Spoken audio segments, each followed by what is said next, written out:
लक्ष्मी नारायण भगवान का ध्यान करते हैं। ओम शांताकारं भुजगशयनं पद्मनाभं सुरेशं विश्वाधारं गगनसदृशं मेघवर्णं शुभांगं लक्ष्मीकान्तं कमलनयन योगभिर्ध्यानगम्यं वन्दे विष्णु भवभयहरं सर्वलोकैकनाथं। कल हम श्रवण कर रहे थे कि बालकृष्ण भगवान का प्राकट्य हुआ है और इधर प्राकट्य हुआ है तो नंद भवन में खूब बधाइयाँ बज रही हैं और खूब बधाइयाँ इधर, क्योंकि नंद बाबा की जो अवस्था है वो चतुर्थपन आ गया है, चौथी अवस्था आ गया है। अब किसी चौथी अवस्था में यदि कोई संतान होती है तो कुछ जो सुख आनंद है वो कई गुना बढ़ के होता है। और फिर इधर कहते हैं नंद बाबा इतना प्रसन्न हैं जैसे दशरथ जी महाराज प्रसन्न थे। दशरथ पुत्र जन्म सुनि काना मानहु ब्रह्मानंद समाना, कि जब दशरथ जी को पता लगा कि पुत्र हुए हैं तो ब्रह्मा के समान आनंदित हो गए थे। आज उसी प्रकार नंद बाबा बहुत प्रसन्न हैं और खूब लुटा रहे हैं, क्योंकि किसी चीज़ की परमात्मा कृपा से कुछ कमी नहीं है। और फिर ऐसा आनंद हुआ है तो कुछ कहना नहीं, जो आया सो लुटा रहे हैं।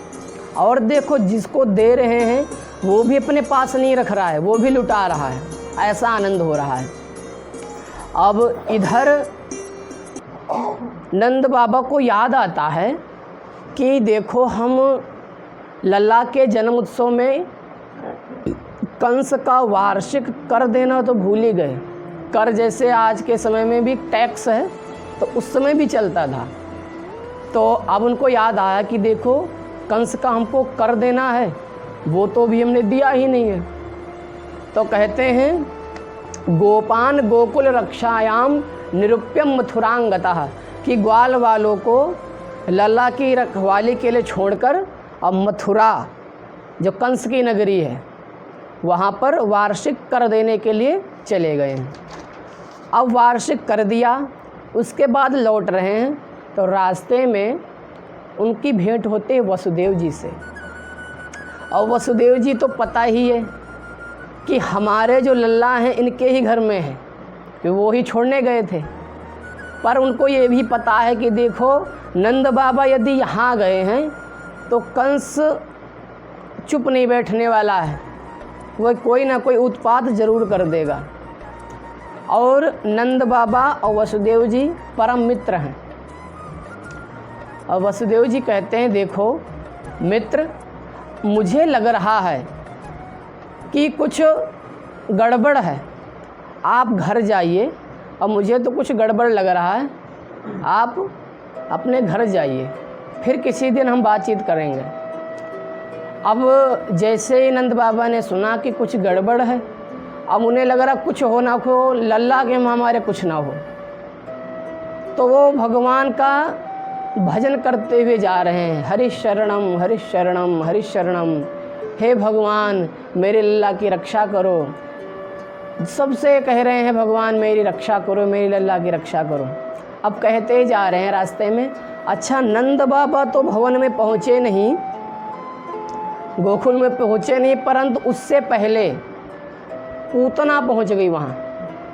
अब पूतना कौन है? एक कंसेन प्रहिता घोरा पूतना बाल घातनी, कि कंस द्वारा भेजी गई पूतना। ये क्या करती है? छोटे छोटे बच्चों को मार देती है, मार देती। इसको इसी में आनंद आता है।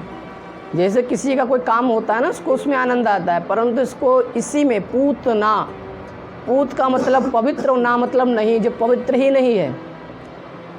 अब उसने देखा, क्योंकि वो हवा की तरह ऊपर से देखती रहती है, उसने देखा कि कहीं सब सखियाँ जो हैं बधाइयाँ लेके जा रही हैं, ये कहाँ जा रही हैं। तो उसको लग गया कि किसी घर लल्ला का जन्म हुआ है और मेरा तो नाम है पूतना, तो मैं देख के ज़रूर आऊँ। क्योंकि कंस ने आदेश दिया था, क्योंकि उसको जब उस माया ने बताया था कि तुम्हारा वध करने वाला तो जन्म ले चुका है। तो कंस को लगा था कि जितने बच्चे थे, हैं और रहेंगे, मैं सबको ही निपटवा दूंगा। तो पूतना को एक कार्य दे दिया था कि कोई सा भी छोटा बच्चा ना रहे, उसी में वो भी जो मेरी मृत्यु है उसी में समाप्त हो जाएगा। अब पूतना क्या क्या कि पूतना ने सोचा यदि हम ऐसे जाएंगे रूप में तो सब डर जाएंगे, क्योंकि पूतना कोई सुंदर थोड़ी है, वो राक्षसी है। तो उसने क्या करा, एक बहुत सुंदर रूप धारण कर लिया। और कैसा रूप, मानो साक्षात बैकुंठ से लक्ष्मी जी आ गई हूँ, इतना सुंदर रूप। अब जब वही लाइन में सब अंदर जा रही थी बधाइयाँ देने के लिए कि यशोदा बहन बधाइयाँ, बहुत बधाइयाँ, कि लल्ला के जन्मोत्सव की बधाइयाँ सब दे रही थी। अब उसी लाइन में पूतना भी आ गई, उसने बधाइयाँ दिया।